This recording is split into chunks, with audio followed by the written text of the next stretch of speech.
Welcome back, everyone. We're diving deep today into the world of Joseph Haydn, and specifically his impact on the symphony. This should be fun. Yeah, and we're using an episode from the Classical Crescendo podcast. It's called The Birth of the Symphony, Haydn's Lasting Legacy.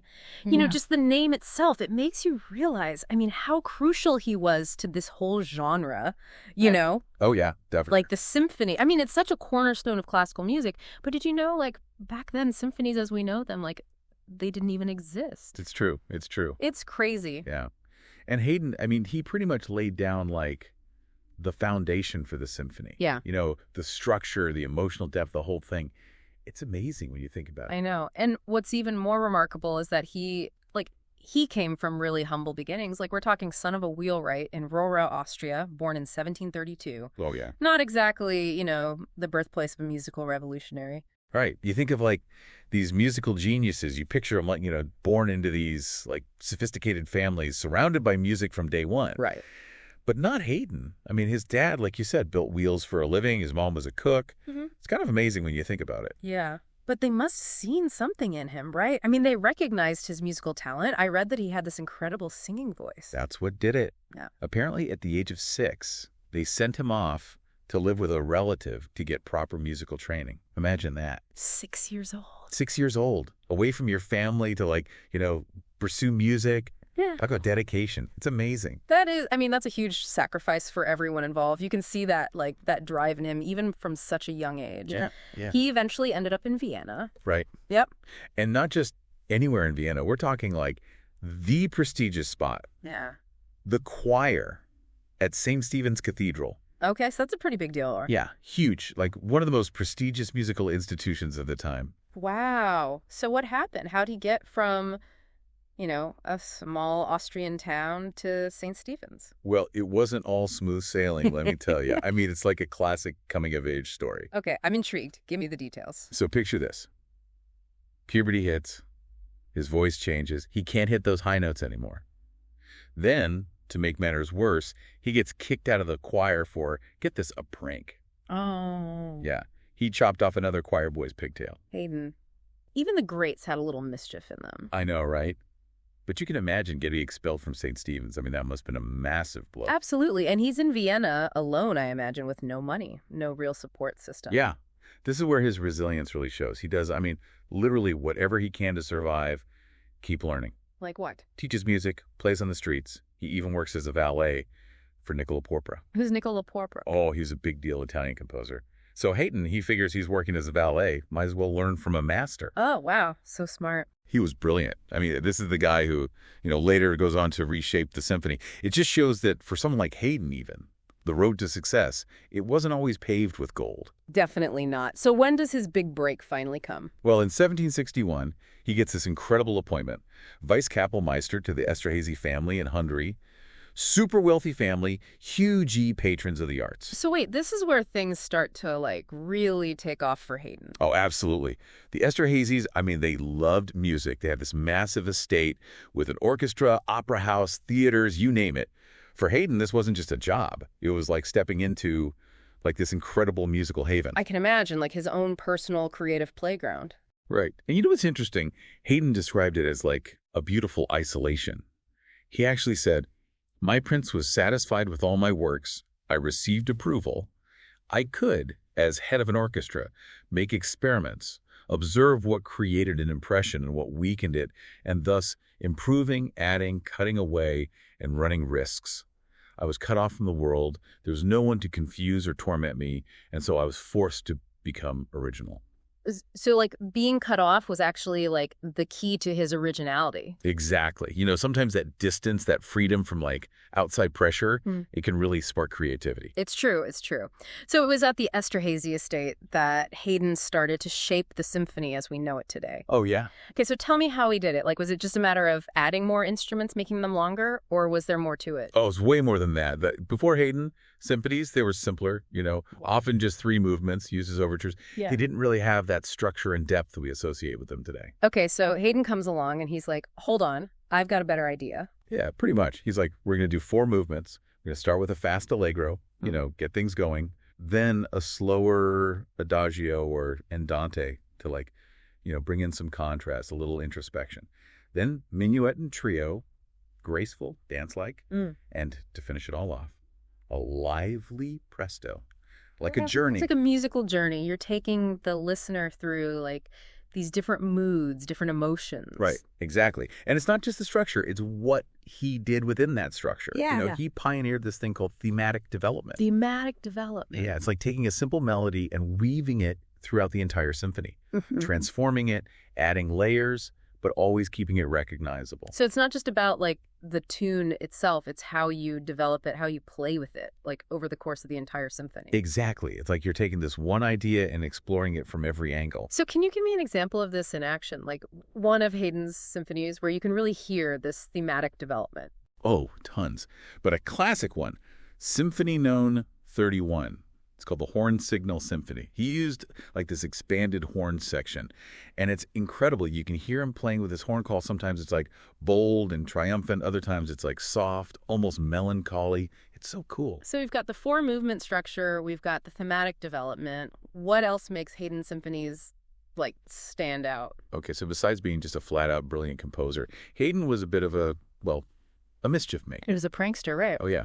And that comes out in his music. Yeah. He loved to surprise people, throw in little unexpected twists and turns. Like musical jokes. Yeah, sort of. Like sudden pauses, crazy changes in volume, even musical tricks to keep you on the edge of your seat. So he wasn't just like composing for the elite. He wanted people to have fun, connect with the music. Oh, totally. And one of the best examples of this is Symphony No. 45, the Farewell Symphony. So the story goes that the musicians in the Esterházy court, they were tired. They wanted to go home to Vienna. They were homesick. Yeah. So what does Haydn do? He composes the symphony as a subtle protest. Wait, what? How does he do that? In the last movement, he has the musicians leave the stage one by one, like they blow out their candles, walk off, until it's just 2 violins left playing. Oh my gosh. I can imagine the prince being like, what is going on here? Right. And guess what? It worked. Shortly after, the court went back to Vienna. So Haydn was not just a genius composer, but also he used music to communicate, tell stories, to get his point across. That's amazing. So we've got Haydn the innovator, the subtle rebel. Oh, yeah. But there's more to his story, right? Like he eventually goes to London. Oh, yeah. London in the 1790s, the place to be, culturally speaking. Haydn gets this invitation from the impresario, Johann Peter Salomon. Okay. And he becomes a superstar. It's like his world tour. It is. And he was hugely popular, loved by everyone.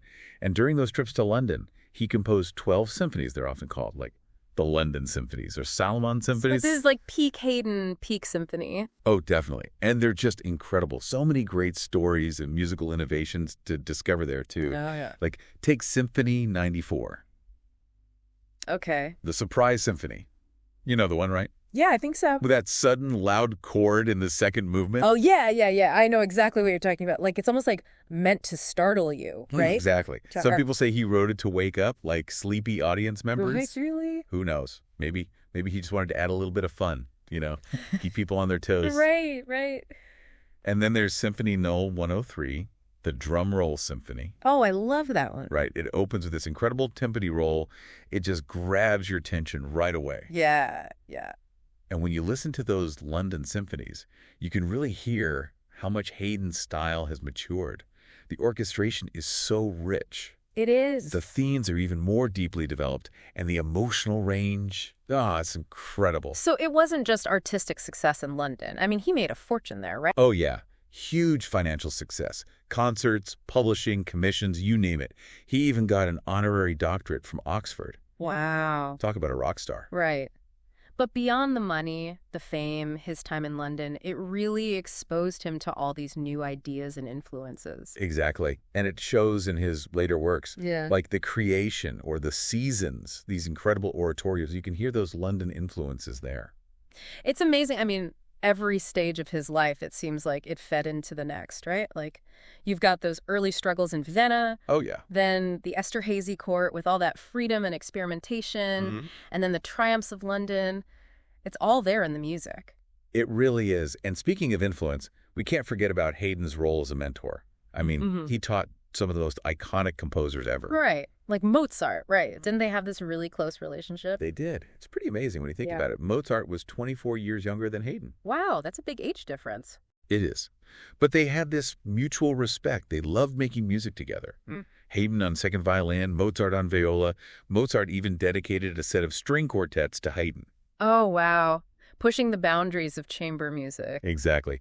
I mean, Haydn even told Mozart's father, he said, "Before God and as an honest man, I tell you that your son is the greatest composer known to me, either in person or by name." That's pretty high praise coming from Haydn. Oh, for sure. And then, of course, there's Beethoven. He studied with Haydn, too. Right, right. Although that relationship, it was a little more complicated. No, so.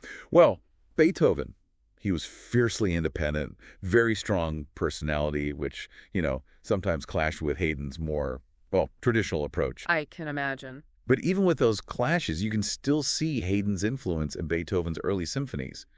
The structure, thematic development, it's all there. It's like even when they were butting heads, Beethoven was still learning from Haydn. Oh, yeah.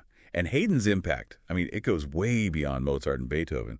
His innovations, they really became like the cornerstones of classical music. You can hear it in Brahms, Schubert, so many others. It's like he set the stage for the whole Romantic era, right? With that focus on emotion, on expression. Exactly. But, it's important to remember that Haydn, he wasn't just this musical machine churning out masterpieces. Right. He was a person with a life, and it was a pretty interesting life, full of humor, mischief, even a bit of heartbreak. Okay, I'm all ears. Tell me more. Well, he was known for being playful, there's this story about him and Mozart. They swapped coats at a party just to confuse people. That's hilarious. Right. He had a great sense of humor. Yeah. But on a more serious note, his marriage to Marie Anna, well, it wasn't the happiest. She didn't really care about music. She even might have destroyed some of his manuscripts. And there are rumors, of other relationships, possibly with this singer, Luigi Polzelli. It's like a reminder that even these musical geniuses, they had their own personal struggles, their own dramas. Definitely.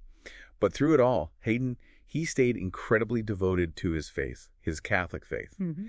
And you can really hear that spirituality woven into a lot of his work, especially pieces like Nelson Mass or The Creation. He even said, "Not until I had learned to know God did I feel truly happy." Wow. So you have Haydn, the innovator, the rebel, the mentor, and the man of faith. It's incredible to think that even as he got older, as his health declined, he never stopped composing. It's true. And in his later years, he focused on those large-scale works, masses, and oratorios. Yeah. And get this, in 1808, a frail Haydn in a wheelchair attends a performance of The Creation. Wow. I can't even imagine the emotions in that room. Oh, it was incredible. Mm-hmm. The audience gave him this thunderous standing ovation. People were in tears. Even Beethoven was there, and he came up to pay his respects. Oh, wow. Like a real passing of the torch moment. Absolutely. Hmm. And then on May 34, 1809, during Napoleon's siege of Vienna, Haydn passed away. Yeah. He was 77. And what's amazing? Even with cannons firing in the distance, he was comforting his servants by playing the piano. Oh, my gosh. That's almost poetic. Music was with him right to the very end. It really was. His funeral was pretty small because of the war, but his legacy, it just kept growing, inspiring composers for generations to come. Mm. And, of course, there's that strange story about his skull. Oh, yeah. What was that all about? I remember reading about that. Well, after he was buried, his head was stolen by these phonologists. They thought they could, study the shape of his skull to understand his genius. That's so bizarre and kind of creepy. I know, right? It wasn't until 1954 that his skull was finally reunited with the rest of his remains. Wow, a strange ending to an extraordinary life. But in the end, it's the music that matters, right? Over 100 symphonies, 68 string quartets, and countless other works. They're still performed and loved today. Exactly. Haydn didn't just compose music, he shaped a whole genre. The symphony as we know it, the structure, the depth, the storytelling, that's Haydn's gift. It really is. So what have we learned today? I think it's safe to say that Haydn was way more than just a composer. He was a true innovator, a mentor, and a personality whose impact, it's still felt today. And his life, it kind of mirrored his music in a way. Mm. He came from nothing, faced challenges, but through his talent and his determination, he became one of the most celebrated composers of all time. I love that. And his symphonies, it was full of surprises, humor, and even a touch of mischief. Exactly. So the next time you're listening to a symphony, really try to imagine the world without Haydn's contributions. It makes you realize how much we owe to him. Go explore his music, discover the joy and the brilliance, and remember the man who gave us the blueprint for the symphony.